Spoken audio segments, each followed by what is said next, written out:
मैंने नहीं टोका। डरते क्यों हैं? आपसे कौन डरता है सर? कौन डरता है आपसे? इतना डरपोक कौन डरता है आपसे? पवन खेड़ा जी वाले थे। कौन डरता है आपसे? कौन डरता है आपसे? आप ये टीवी चैनलों पे बैठ के धमकियां देना कीजिए बंद। मैं पूछ लूंगा ओवैसी जी के परदादा ने क्या किया तो आप भाग जाएंगे उठ के यहाँ से। खंडन करो। मैं पूछ लूंगा ओवैसी जी के परदादा ने क्या किया था तो आप भाग जाएंगे यहाँ से। बता रहा हूँ वारिस पठान, हिम्मत नहीं पड़ेगी आपकी। आपकी हिम्मत है आप अकबरुद्दीन ओवैसी को यहाँ बैठ के आतंकवादी कह दें जो ये बोलता है कि 15 मिनट के लिए पुलिस हटा दो, हम दिखाएंगे मुसलमान क्या कर सकता है इस देश का। उसके लिए आप पैरवी करते हैं कोर्ट में जाके। आप बोलिए पहले अकबरुद्दीन को आतंकवादी।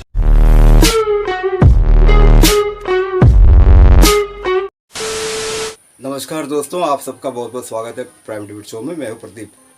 ये वारिस पठान और पवन खेड़ा जैसे प्रवक्ता जो है ये डिबेट के गुंडे बने फिरते हैं दोस्तों। मैं इन्हें डिबेट के गुंडे ही कहूँगा क्योंकि ये अपने सामने किसी को कोई समझते नहीं और अपनी बातें कहते जाते हैं।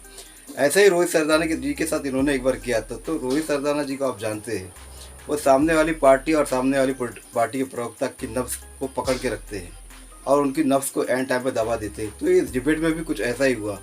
तो पवन खेड़ा जी भी उस वक्त जो अभी भी बहुत टेढ़े प्रवक्ता है कांग्रेस के, तो उनकी नफ्स को दबाते हुए उनकी अच्छे से क्लास लगा दी और एआईएम प्रवक्ता की भी अच्छे से क्लास लगा ली। तो दोस्तों डिबेट बड़ी मज़ेदार है। ऐसी डिबेट बहुत ही कम देखने में को मिलेगी क्योंकि मैं कहता हूँ आज जितने भी प्रवक्ता है ये सिर्फ मतलब डिबेट कराते हैं। इनमें इतना दम नहीं है कि ऐसे जो प्रवक्ता आ जाए किसी पार्टी के तो उनको हैंडल कर सके, उनकी नफ्स को दबा के उनको दबोचा जाए।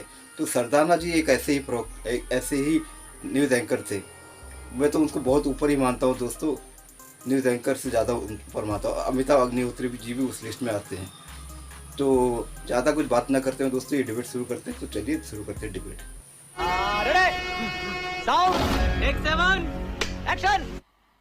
मजा नहीं आ रहा है कि मोदी और अमित शाह ने हमारे देश के युवाओं के हाथों में पेन कलम पे लैपटॉप देने की जगह पिस्तौल थमा दी। इन्हीं की भाषा है देश के गद्दारों को गोली मारो सालों को। अब ऐसी भाषा का उपयोग करके देश में लोगों ने एक ऐसा माहौल क्रिएट कर दिया है, इतना हेट्रेड पैदा कर दिया है देश के अंदर ये लोगों ने कि आज लोग एक दूसरे के दुश्मन बन चुके हैं। चुनाव आएंगे जाएंगे मगर ये जो छवि इन्होंने देश के युवा के इस पर डाल दी, मैं तो देश के युवा की फिक्र करता हूं। मैं तो समझ आता कि भाजपा के जो प्रवक्ता है गौरव भाटिया खंडन करेंगे ऐसी भाषाओं का, ऐसे भाषणों का, मगर वो खंडन की जगह तो दूर, वो तो उसकी तायद कर रहे हैं, वो तो उसको सराह रहे कि बड़ा अच्छा काम किया योगी ने कि देश के अंदर अब हिंदुओं का राज चलेगा, उसको एंडोर्स कर रहे हैं। ये तो कहां हमारा देश रुकेगा? और मोदी जी खामोश बैठे, अमित जी भाई खामोश बैठे क्योंकि लोग चाहते हैं देश में सिर्फ रिलीजन के नाम पे पॉलिटिक्स हो, रिलीजन के नाम पे वोट मांगा जाए। मगर मेरी आपके चैनल द्वारा इलेक्शन कमिश्नर से अदबर रिक्वेस्ट है कि योगी के भाषणों को पूरी तरह देखा जाए और उनको इस तरह के भाषण देने से रोक। और दूसरी बात, दिल्ली की बात करी गौरव भाटिया, दिल्ली में चुनाव नहीं लड़ रहे ना गौरव भाटिया, मैंने पूछ लिया ना पॉलिटिकल पार्टी को सपोर्ट कर रहे हैं। वो तो मैंने पूछ लिया ना सर मेरे भाषण से। लेकिन अब मैं आपसे एक दो सवाल करना चाहता हूं। आप कह रहे हैं चुनाव आयोग से यहां से अपील करना चाहते हैं,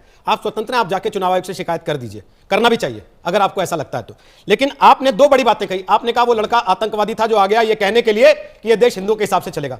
सर अकबरुद्दीन ओवैसी के मुंह से सबसे पहले ऐसे बयान निकले थे। आपकी हिम्मत है आप अकबरुद्दीन ओवैसी को यहां बैठ के आतंकवादी कह दें जो ये बोलता है कि 15 मिनट के लिए पुलिस हटा दो, हम दिखाएंगे मुसलमान क्या कर सकता है इस देश का। देखिए उसके लिए आप पैरवी करते हैं कोर्ट में जाके। आप बोलिए पहले अकबरुद्दीन को आतंकवादी, आप अकबरुद्दीन को आतंकवादी बोल सकते हैं? सुनिए पहली चीज सुनिए, पहले सवाल का जवाब दीजिए। अकबरुद्दीन को आतंकवादी बोल सकते हैं आप?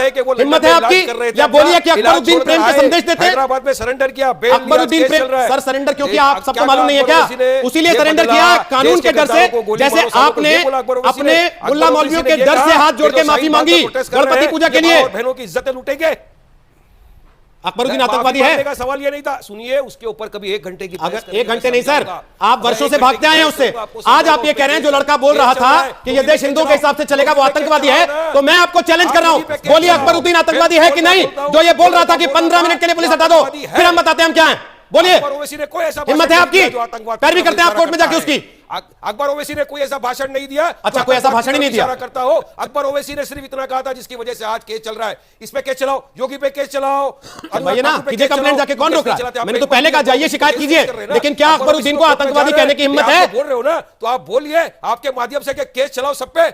अकबरुद्दीन को आतंकवादी कहने की हिम्मत है? उन्होंने अपने भाषण के अंदर क्या ऐसा कहा जो आतंकवाद की तरह होता है? अकबरुद्दीन को आतंकवादी कहने की हिम्मत है? मुझे इतनी हिम्मत है कि जो आतंकवाद की भाषा, आपकी हिम्मत मैंने देख ली थी जब गणपति बप्पा मौर्य कहने के बाद आप माफी मांगते घूम रहे थे। जो किया है वो किया है। आपकी हिम्मत मैंने देख ली थी जब आप विधानसभा में वंदे मातरम कहने से मना कर रहे थे और 2 दिन पहले मुझे यहां दम भर रहे थे कि हम एहसान कर रहे हैं वंदे मातरम कर रहे हैं। तो संविधान में कहां लिखा है? संविधान में कहा लिखा है बताइए मुझे, संविधान में कहा लिखा है मुझे बोलने के लिए? आप संविधान को नहीं मानते होंगे रोहित जी, लेकिन मैं संविधान को मानता हूं जो डॉक्टर बाबा साहेब आंबेडकर ने मुझे दिया है। संविधान का पाठ आपके पास पढ़ा होगा चैनल के अंदर, निकालिए स्टूडियो में से, देखिए कहा लिखा है कि मुझे ये बोलना है मेरी देश की नागरिकता प्रूव करने के लिए। अब मुझे नेशनलिज्म और पेट्रियटिज्म का सर्टिफिकेट आपसे लेना पड़ेगा। टीवी के स्टूडियो में बैठ के आप डिसाइड करेंगे कि आप जो बातें करते हैं एक जगह पर एक, दूसरी जगह पर दूसरी, उससे पोल खुलती है सर। मेरे कहने से कुछ नहीं होता। दादा परदादा ने देश की आजादी के लिए क्या किया, मैं बताता हूं मेरे दादा परदादा ने क्या किया देश की आजादी के लिए। मैंने तो पूछा ही नहीं, आपसे डायरेक्ट सवाल कर रहा हूं ना। मैंने तो पूछा ही नहीं। बिल्कुल बड़ी बात है, बड़े चैनल मैंने तो पूछा ही नहीं सर, आपसे सवाल कर रहा हूं। मैंने तो पूछा ही नहीं कि आपके दादा परदादा ने क्या किया। सवाल का जवाब दो। मैं पूछ लूंगा ओवैसी जी के परदादा ने क्या किया तो आप भाग जाएंगे उठ के यहां से। खंडन करो। मैं पूछ लूंगा ओवैसी जी के परदादा ने क्या किया था तो आप भाग जाएंगे यहां से। बता रहा हूं वारिस पठान, हिम्मत नहीं पड़ेगी आपकी बोलने की कि उन्होंने क्या किया था। अरे ओवैसी के परदादा ने, हमारे परदादाओं ने देश के लिए अपनी जानें गंवाई, तब जाके आज देश आजाद हुआ। रज़ाकारों की फौजें कौन चला रहा था ये सारा देश जानता है। हम लोगों ने इसलिए इतिहास में ना जाइए, वर्तमान पे रहिए। केवल इतना बता दीजिए कि अगर ये देश संविधान से चलता है और ये देश एक सेक्युलर देश है, वारिस पठान आप ही के शब्दों में पूछ रहा हूं, ये देश अगर सेक्युलर देश है तो आपने गणपति बप्पा मोरया कहने के लिए माफी क्यों मांगी? क्यों माफी मांगी गणपति बप्पा मोरया कहने पर, अगर ये सेक्युलर देश है तो? राइट टू प्रैक्टिस रिलीजन मुझे किसने दिया? राइट टू प्रैक्टिस रिलीजन मुझे किसने दिया? तो छीना किसने था गणपति बप्पा मोरया कहने का अधिकार? किसने मुझे दिया? किसने छीना गणपति बप्पा मोरया कहने का अधिकार? मुझे लगता है कि मेरे से कुछ ऐसा प्रॉब्लम, मैंने अल्लाह से माफी मांगी। अच्छा, अल्लाह से आपको माफी मांगनी पड़ी क्योंकि आपने उन्हीं के दूसरे रूप गणपति को नमस्कार कर दिया था। जैसा आइडियोलॉजिस्ट तो ऐसी बात कर रहे हैं। अल्लाह से माफी मांगनी पड़ी क्योंकि आपने उन्हीं के दूसरे रूप गणपति को नमस्कार कर दिया था, तो आपको माफी मांगनी पड़ी अल्लाह से। ठीक है सर, आप संविधान को नहीं मानते। नहीं सर, आप तो संविधान को जानकर मानते हैं ना, इसीलिए आप उसको तोड़ मरोड़ के जैसा मर्जी लाभ उठाते हैं उसका। अब जरा मौलाना साहब यहाँ पे बैठे हैं, उनसे भी थोड़ा ज्ञान ले लूंगा। यहाँ बैठकर नहीं मौलाना साहब बैठे, थोड़ा उनसे भी ज्ञान ले लो। यहाँ बैठकर योगी को अल्लाह के एक रूप है, ठाकुर को खंडन करें तब मानूंगा। अल्लाह के ही रूप है, तब मानूंगा कि आप में हिम्मत है। अल्लाह के ही रूप है, वो सारे देवी देवता जिनको भगवान मानते हैं हिंदू, उनका नाम लेना, उसके बाद अल्लाह से माफी मांगनी पड़ती है क्या? देखिए ये सिखाया जाता है धर्म में। और अभी तो रुको, क्लाइमैक्स अभी बाकी है। ओके, मोनिका अरोड़ा आज समाजवादी पार्टी के नेता यहाँ बैठे हैं आपके बगल में, उन्होंने कहा हमें कोई आपत्ति नहीं। पवन खेड़ा कांग्रेस के नेता, उन्होंने कह दिया हमें कोई आपत्ति नहीं, जबकि यही सब लोग 2 दिन पहले तक खुलकर ये कहते रहे। इसी वजह से आज ये छवि बनी कि ये लोग एनआरसी के विरोध में थे।